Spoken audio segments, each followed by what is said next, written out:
네, 175차 원내대책회의를 시작하겠습니다. 박찬대 원내대표의 발언입니다. 정부가 오늘 국무회의에서 국회를 통과한 해병대원 특검법을 논의합니다. 한덕수 국무총리가 회의를 주재한 뒤 윤석열 대통령에게 제2요구권을 건의하면 윤 대통령이 거부권을 행사하는 것으로 방침을 굳혔다고 합니다. 참 할 말을 잃게 만드는 고집불통, 일방통행, 역주행 정권입니다. 어제 용산 대통령실 앞에서 이명박 정부 출범 이후 약 15년 만에 처음으로 7개 야당이 한 목소리로 해병대원 특검법 수용을 촉구했습니다. 그런데 전혀 들을 생각이 없다는 것입니까? 오늘 아침까지 재차 확인했지만 그럼에도 정부 방침은 여전히 변함이 없습니다. 기어이 국민과의 전면전을 하겠다니 참 어리석은 정권입니다. 그동안 대통령이 해병대원 특검법을 거부하면 국민이 대통령과 정부를 거부할 것이라고 수차례 경고했지만 쇠기의 경일기입니다. 국민과 민주당은 특검법을 수용할 충분한 시간과 기회를 주었습니다. 그러나 대통령은 그 시간 동안 하라는 일은 안 하고 김건희 여사 방탄을 위한 검찰 인사를 단행하고 해병대원 특검법을 거부할 생각에만 골몰했습니다.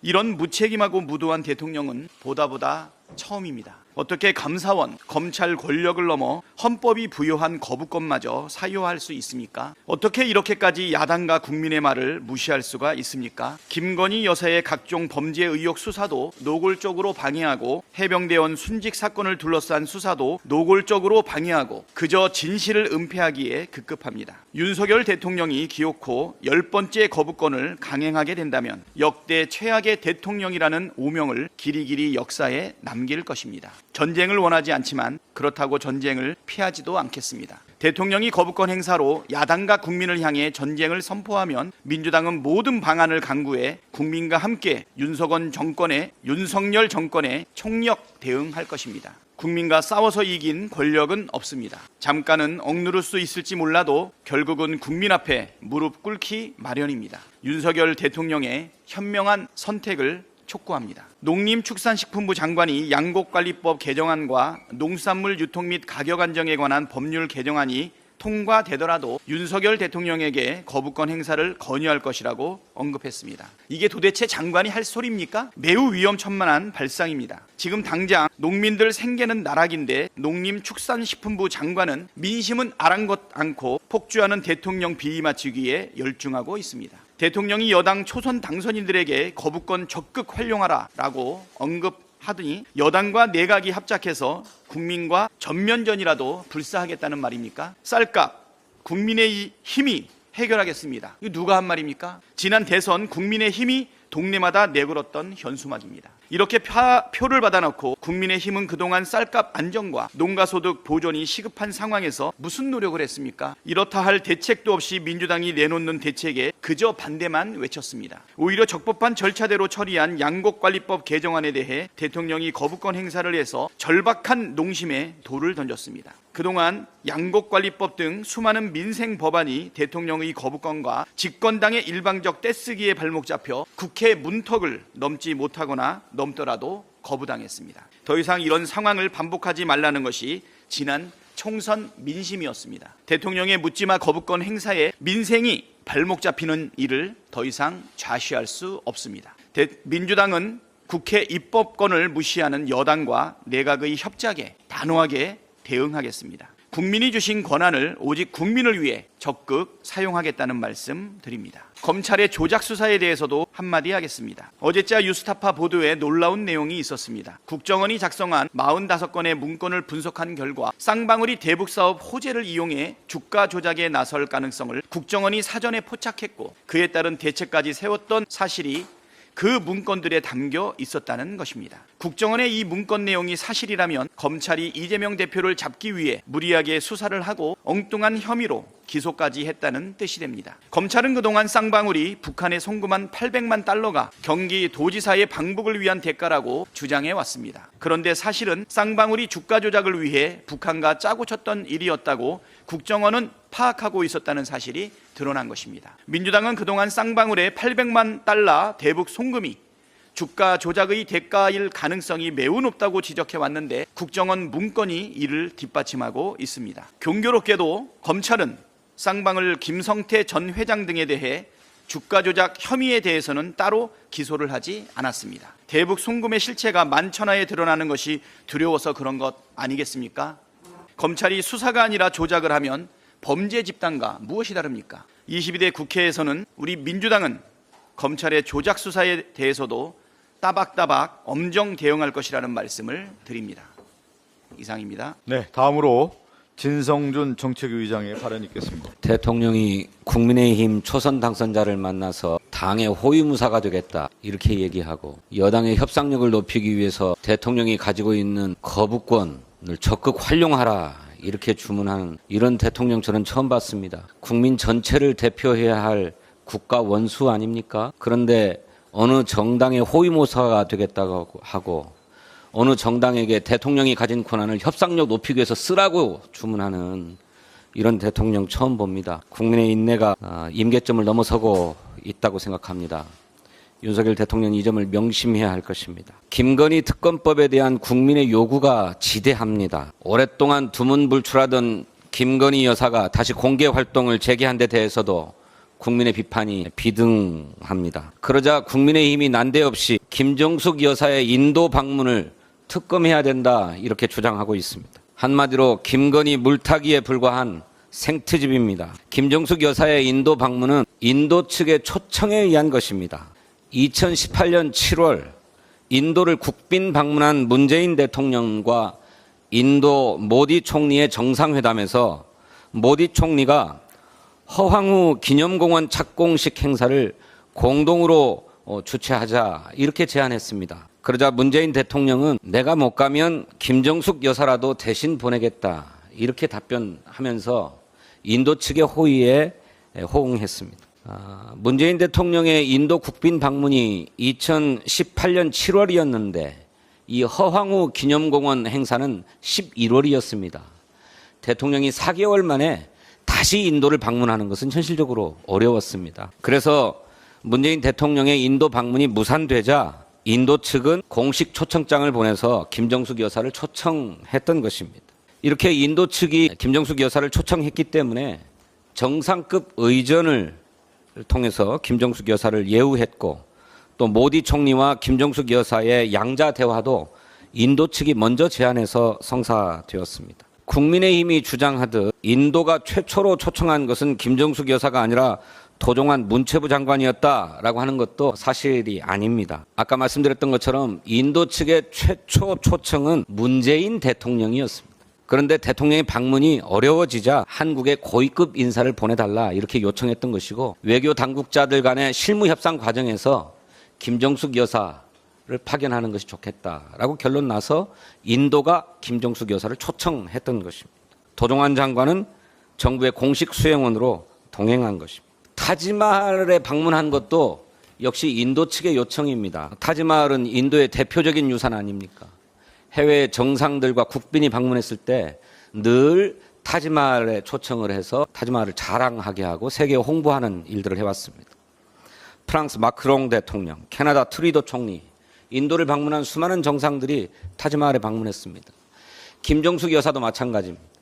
당초에 2018년 7월에 문재인 대통령에게도 타지마할을 방문해 줄 것을 인도가 요청했습니다만 일정상 불가능했습니다. 그러자 김정숙 여사가 방문한 기회에 다시 타지마할을 방문해 달라고 요청했고 마지막에 일정이 들어갔던 것입니다. 그러니까 우리나라의 정상급 인사가 인도 타지마할을 방문한 것은 엘리자베스 여왕이 한국을 방문해서 안동을 방문한 것이나 유사한 것이다. 외교 일정이다. 이렇게 봐야 합니다. 국민의힘은 억지 생트집으로 물타기 하려 하지 말고 김건희 특검법을 즉각 수용할 것을 촉구합니다. 지난 5월 17일 윤석열 대통령이 2024년도 국가재정전략회의에서 R&D를 키우기 위해서 예비 타당성 조사를 폐지하고 투자 규모도 대폭 확충하겠다 이렇게 밝혔습니다. 11개월 전에는 나누어 먹기식, 갈라 먹기식 R&D는 제로 베이스에서 재검토할 필요가 있다 이렇게 비판하면서 올해 국가 R&D 예산을 16.6%나 삭감했습니다. 그래서 비판이 일자 총선을 앞두고는 R&D 예산을 대폭 확대하겠다 이렇게 말을 바꿨죠. 그래도 국민의 비판이 줄어들지 않자 이제는 예비 타당성 조사를 폐지하겠다 하고까지 이렇게 들고 나왔습니다. 우리의 미래를 좌우할 R&D 사업에 대해서 체계적으로 어떻게 육성하겠다라고 하는 계획은 없이 주식 단타 투자하듯이 널뛰기 대응만 하고 있습니다. 이러니 국민이 이 정부를 어떻게 신뢰하겠습니까? 이렇게 대통령실에 일관성이 없다라고 하는 비판이 쏟아지자 2022년부터 논의를 시작한 것이다. R&D다운 R&D로의 도약을 위해서 예타를 폐지하려는 것이다. 이렇게 대통령실이 해명했습니다. 아니 그렇게 오래 고민해왔다면서 올해 R&D 예산 5.2조 원은 왜 삭감했던 것입니까? 그때는 혁신 도전형 R&D, 선도 국가형 R&D가 필요 없었습니까? R&D만 예타를 폐지하겠다 이런 소식이 나오니까 지방자치단체들이 SOC 예타도 폐지해달라 이렇게 요구하고 있습니다. 글로벌 과학기술 경쟁에 대비하기 위해서 R&D 예타의 규제를 손보는 것은 필요할 수도 있습니다. 그렇다고 무조건 폐지하는 것은 능사가 아닙니다. 실제로 우려스러운 것은 R&D 예타 예비타당성 조사권이 과학기술부의 혁신본부에 있는데 이 예타를 폐지하면 예산 심의를 통해서만 R&D 예산이 편성되게 됩니다. 기획재정부가 R&D 예산 편성 권한을 다시 가져오게 되는 거죠. 그러니 기획재정부의 입맛에 맞는 게 아니라면 또 윤석열 정부의 국정과제에 부합하는 게 아니라면 R&D 예산이 태워질 수가 없는 상황이 올 수 있습니다. 또 그간에 예타의 순기능으로 계속 얘기되어 왔던 사전 기획의 완성도를 높이고 선정의 공정성을 제고하는 문제가 훼손될 수 있습니다. 이른바 모피아로 불리는 기재부가 과학기술부로 이전된 R&D 예산 배분 조정과 예타 권한을 도리어 회수해 가려고 하는 게 아닌가 하는 의심을 갖지 않을 수 없습니다. 윤석열 정부는 더 이상 얄팍한 수법으로 과학기술계와 국민을 농락하지 말고 당장 추경을 통해서 시급한 R&D 예산부터 복원할 것을 촉구합니다. 감사합니다. 네, 다음으로 김용민 정책수석의 발언 있겠습니다. 네, 지난 16일 윤석열 대통령은 국민의힘 당선인들에게 거부권을 적극 활용해 협상력을 야당과 대등하게 끌어올리면 좋겠다라는 발언을 했습니다. 공교롭게 오늘 국무회의에서 최혜병 특검법에 대해 거부권 행사를 기정사실화하고 있습니다. 대통령실의 수사 무마 의혹과 그 끝에 대통령의 그림자가 아른거리는데 잘못을 덮어달라는 협상력을 높이기 위해서 거부권을 행사하는 것인지 모르겠습니다. 너무나 노골적이고 너무나 사적인 요구가 아닙니까? 진실을 가리는데 협상은 없습니다. 최혜병 사건은 진실이 하나입니다. 그런데 세 개의 기관에서 사건을 다루고 있습니다. 경찰에서 최혜병 사망 사건을 수사하고 있고 공수처는 대통령실 수사무마 사건을 수사하고 있으며 군사법원에서는 박정훈 대령에 대한 재판을 하고 있습니다. 세 개의 기관이 다루는 진실은 하나여야 합니다. 게다가 대통령실의 수사 외압이라는 초유의 사건이 발생했기 때문에 세 개의 기관에 다시 외압이 가해질 수 있고 그중 어느 한 기관이라도 외압에 굴복하면 결론의 모순이 발생할 수 있습니다. 특히 경찰에서 수사하고 있는 사건은 곧 검찰로 넘어갈 것인데 또다시 검찰 인사로 외압을 행사할 가능성이 있습니다. 그래서 특검이 필요한 것입니다. 최근 한 여론조사에 따르면 대통령이 최혜병 특검법에 거부권을 행사할 경우 윤 대통령 탄핵 필요성에 대해서 ARS 응답자 중 62.1%가 탄핵이 필요하다라고 답을 했습니다. 민심을 외면하지 말고 국민을 두려워하기 바랍니다. 윤석열 대통령이 거부했던 김건희 주가 조작 특검법도 필요합니다. 안타깝게도 대통령에 이어 김건희 여사도 범죄 의혹에 깊이 개입되어 있습니다. 철저한 수사와 죄가 있다면 그에 따른 법의 심판을 받아야 함에도 불구하고 아직까지 출석 요구조차 제대로 진행하지 못하고 있습니다. 게다가 대통령은 김건희 여사에 대한 수사가 임박하자 수사를 담당하던 서울중앙지검장과 지휘라인을 교체해버렸습니다. 그러자 검찰은 지난 5월 16일 도이치모터스 주가 조작 사건 1심에서 무죄 판결을 받았던 전주에게 주가 조작 방조 혐의를 추가하는 공소장 변경 신청을 했습니다. 유사하게 전주 의혹을 받고 있는 김건희 여사 역시 적어도 방조죄가 성립할 가능성이 있다라는 것을 판결을 통해서 확인할 수 있게 될 것으로 보입니다. 반면 가벼운 방조죄로 봐주기 수사를 하는 것은 아닌지 이에 대한 의심도 커지고 있습니다. 결국 대통령이 배우자를 지키기 위해 함부로 거부권을 행사한 것이 이런 무리수와 꼼수 그리고 불신을 낳고 있는 것입니다. 다시 특검법을 추진하겠습니다. 그리고 아무리 거부권으로 협박해도 대통령이나 여당과 특검법으로 협상을 할 일은 없을 것입니다. 윤석열 정권은 가족이나 측근 비호에 대해서는 일관성이 있으나 정작 민생에는 일관성 없이 오락가락입니다. 윤석열 정권이 뜬금없이 해외 직구 금지령을 발표했다가 사흘 만에 전격 철회했습니다. 혼선을 끼쳐드려 대단히 죄송하다라고만 하면 끝이 납니까? 하루 이틀 일은 아니지만 이처럼 아니면 말고식의 일처리에 국민은 불안해질 수밖에 없습니다. 천공과 관련 있는 것 아니냐라는 한간의 소문이 사실이 아니기를 바랄 뿐입니다. 무책임한 정책, 뜬금없는 직구 금지가 국민으로부터 저항의 직구를 맞을 수 있다는 것을 명심해야 합니다. 이상입니다. 네, 다음으로 민명덕 정책위 수석 부의장의 발언 있겠습니다. 네, 현장의 소상공인 자영업자의 아우성이 매우 큽니다. 그래서 며칠 전부터 계속해서 말씀드렸는데요. 코로나 시기 대출 2년 거치 3년 분할인데 갚겠다. 그런데 10년 동안 나눠서 갚을 수 있도록 해달라. 현장의 간절한 목소리입니다. 제발 답을 해주시기 바랍니다. 의대 정원을 둘러싼 정부와 의료계 대치전이 3개월가량 장기화되고 있음에도 여전히 타협의 실마리는 보이지 않습니다. 그 사이 의료 공백에 대한 후폭풍은 국민이 떠안게 되었고 의대생 집단 유급 위기와 내년 의사 수급 문제까지 맞물리면서 악순환의 고리도 이어지고 있습니다. 정부는 어제까지 복귀하지 않으면 내년 전문의 시험을 응시할 수 없을 것이라고 압박하고 나섰지만은 의료계는 입장 변화가 없을 것을 강조하면서 의료 공백은 당분간 지속될 것으로 보입니다. 시간이 지나면 상황이 나아져야 되는데 어느 쪽 하나 양보 없이 평행선만 달리니 애가 타는 것은 국민뿐입니다. 민주당은 제때 치료받지 못하는 국민을 감안해서 이번 법원 판결을 존중합니다. 의료계도 이제는 필수 지역의료 강화를 위한 의대 정원의 필요성을 인정하고 국민과 환자들이 기다리고 있는 의료 현장으로 조속히 복귀할 것을 요청합니다. 그리고 막무가내식 졸속 운영과 밀어붙이기로 의정 갈등과 사회적 혼란을 초래한 윤석열 정부의 책임 또한 이대로 묵과할 수 없습니다. 이번 판결도 의대 정원을 추진하는 과정에서 정부의 불통과 무책임한 행태로 인한 절차상 하자가 많았음에 대해서는 정확히 지적했습니다. 윤석열 정부는 국민께 이 부분에 대해서 분명한 사과와 함께 합당한 책임도 져야 될 것입니다. 우리 민주당은 윤석열 정부의 무책임한 행태에 대해서는 향후 국회 보건복지위에서 국정조사에 준하는 수준으로 책임을 규명할 것입니다. 또한 22대 국회에서 단순히 숫자만 늘리는 그런 방식의 의대 정원이 아니라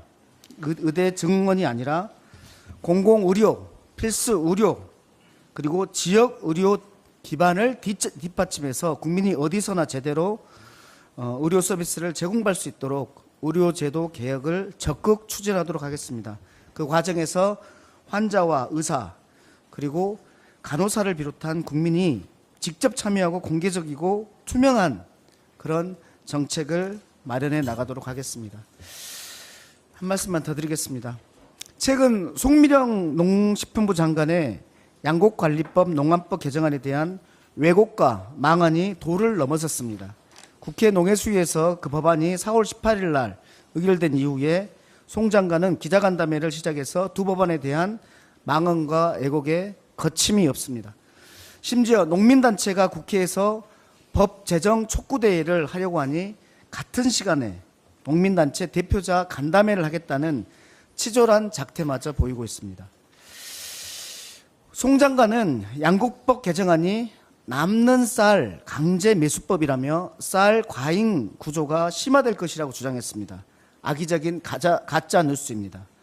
양곡관리법은 사전적 쌀 수급 조절 정책을 법제화한 쌀 과잉 생산 방지법입니다. 농안법은 미국, 일본 그리고 우리나라 70여 개 지자체에서도 시행 중인 주요 농산물 가격을 안정화하는 가격 안정법입니다. 그런데 송 장관은 더 나아가서 막대한 재정 소요로 미래 세대에 죄를 짓는 일이라는 망언까지 일삼았습니다. 사전적 수급 조절 정책으로 소요되는 예산은 충분히 절감할 수 있습니다. 문재인 정부 당시 논타작물 재배 지원 사업으로 연평균 700억 원 정도의 예산을 쌀값 안정으로 달성한 경험을 잊었습니까? 소상공인 간담회에서 내뱉은 식자재 가격 불안정 및 공급 우려 주장도 명백한 왜곡입니다. 농산물 가격 안정제가 도입되면 농가의 투기성 재배가 줄어들어 생산 안정화에 기여될 것이고 소상공인들에게 오히려 안정적인 식자재 공급이 가능하게 됩니다. 악의적 왜곡과 망언으로 송 장관이 농식품부 장관인지 아니면 양치기 장관인지 헷갈릴 정도입니다. 송미령 장관은 21대 국회 마지막 본회의를 앞두고 여론을 호도해서 대통령 거부권 행사를 유도하려는 거짓 선동을 즉각 멈춰 주시기 바랍니다. 민주당은 오늘 28일 본회의에서 농민 생존과 농가소득 보존을 위한 양곡관리법을 반드시 처리하겠다는 말씀을 드립니다. 이상입니다. 네, 다음으로 박민규 당선인의 발언 있겠습니다. 네, 원내부대표 박민규입니다. 고금리, 고물가, 경제가 어려운 상황에서 정부의 적극적 재정이 필요합니다. 미국과 일본 등 국가들은 적재적소의 재정 투입으로 취약계층 지원 등 성장 동력 만들기에도 노력 중이지만 유독 우리 정부는 이런 세계적 흐름에 역행하고 있습니다. 예산이 부족하다면서 한편에선 금토세 폐지와 각종 부자 감세로 나라 곳감 비우기에 여념이 없으니 도대체 윤석열 정부의 재정 목표가 무엇인지 혼란스러울 따름입니다. 이 와중에 끝없이 오르는 물가와 과도한 빚으로 국민도 기업도 소상공인도 속이 타들어가고 있습니다. 특히 자영업자 중 상당수가 낮은 신용등급으로 고리대부업을 찾는 악순환을 겪으면서 재무부실 우려가 현실화되고 있습니다. 채무로 파산한 10명 중 4명이 본인이나 가족 구성원의 실직, 재난, 질병 등으로 발생한 생계형 파산자입니다. 그만큼 살기 어려운 현실입니다. 윤석열 정부는 다음 달 경제 3개년 계획을 발표할 예정이라고 합니다. 윤석열 대통령은 민생 물가 안정은 몇백억만 투입하면 잡을 수 있다는 어처구니 없는 발언으로 정부 정책에 대한 신뢰를 스스로 떨어뜨렸습니다. 이런 발표가 먹을 것 하나 없는 소문난 장치로 끝나지 않도록 구체적 목표와 실천 과제로 증명하시길 바랍니다. 무엇보다 야당과의 적극적 소통이 중요합니다. 취임 후 2년 넘게 패싱하던 제1야당 대표를 최근에 만났지만 구체적인 민생 경제 회복 방안에 대한 진솔한 논의는 없었습니다. 시간이 얼마 남지 않았습니다. 지금 변하지 않으면 영원히 실패한 대통령으로 남을 수밖에 없는 엄중한 현실을 명심하십시오. 고맙습니다. 네, 마지막으로 모경종 당선인의 발언 있겠습니다. 네, 인천 검단에서 온 원내부대표 모경종입니다. 윤석열 정부의 일자리 정책에 대한 인식, 점입 가경입니다. 지난 총선의 민의는 정권 심판과 그리고 민생 경제 회복이었습니다. 최근 통계청이 발표한 자료에 따르면 실업자는 작년 동월 대비 8만 1,000명이 증가해서 2021년 2월 이후에 최대 증가폭을 기록했습니다. 15세에서 29세 취업자는 8만 9천 명이 감소했고 경제의 중심축이라 할 수 있는 40대 취업자도 9만 명이나 줄어들었습니다.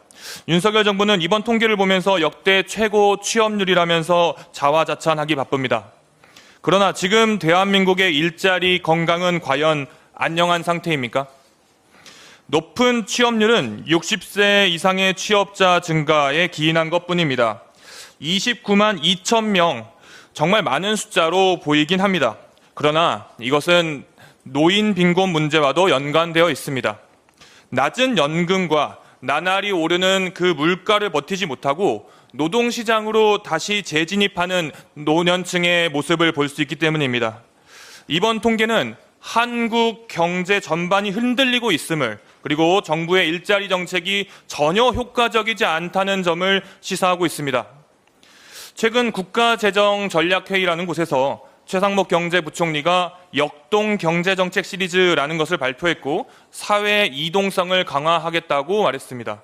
R&D 예타 폐지, 그리고 의료개혁 재원 확대, 이런 걸 통해서 중산층의 비중을 늘리고 저출생 고령화 문제를 해결하겠다고 하는데요.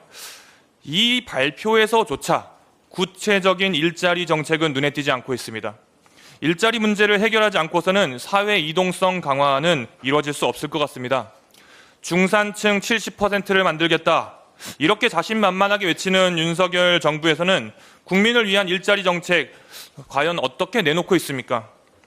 공공형 노인 일자리를 비판하더니 총선을 앞두고는 118만 개나 더 만들었습니다. R&D 연구회사는 0원, 이렇게 편성해놓고 청년 연구자 일자리 씨를 말릴 뻔했습니다. 계속된 40대 일자리 감소에 대해서 정부는 대책을 검토하겠다, 이런 형식적인 답변만 내놓고 있습니다. 그야말로 엇박자 정책, 우려먹기식 일자리 정책의 향연입니다. 엉뚱한 정책과 발전 없는 재탕 일자리 정책 때문에 국민의 고통만 커지고 있습니다. 윤석열 정부가 외치던 진정한 혁신적 정책은 도대체 어디에 있습니까? 취약계층의 취업과 상대적으로 취업문에서 소외된 젊은 계층의 청년 일자리 확보를 위해서 어떤 정책을 해야 할지 고민은 해본 것인지 과연 의문입니다. 올 4월에 구직 단념자는 36만 9천 명, 전년 동월 대비해서 4만 5천 명이나 증가했습니다. 장기간 지속되는 취업난에 모든 국민들이 고통받고 있습니다. 불안정한 일자리가 해결되지 않고서는 우리 사회의 핵심 문제들을 절대 해결할 수 없습니다. 이제는 취업 문턱, 미스매치, 권고사직, 명예퇴직, 정리해고 등 국민이 겪을 수 있는 상황에 맞는 맞춤형 정책을 내놓아야 할 때입니다. 윤석열 정부는 이제 국민을 위한 실질적인 해결책을 마련해 주십시오. 윤석열 대통령과 안일한 인식을 갖고 있는 정부 관계자께 마지막으로 진지하게 질문 드리겠습니다. 당신의 일자리는 안녕하십니까? 이상입니다. 네, 이상으로 175차 원내대책회의를 마치겠습니다. 회의를 비공개로 전환하겠습니다. 언론 여러분의 협조를 부탁드리겠습니다.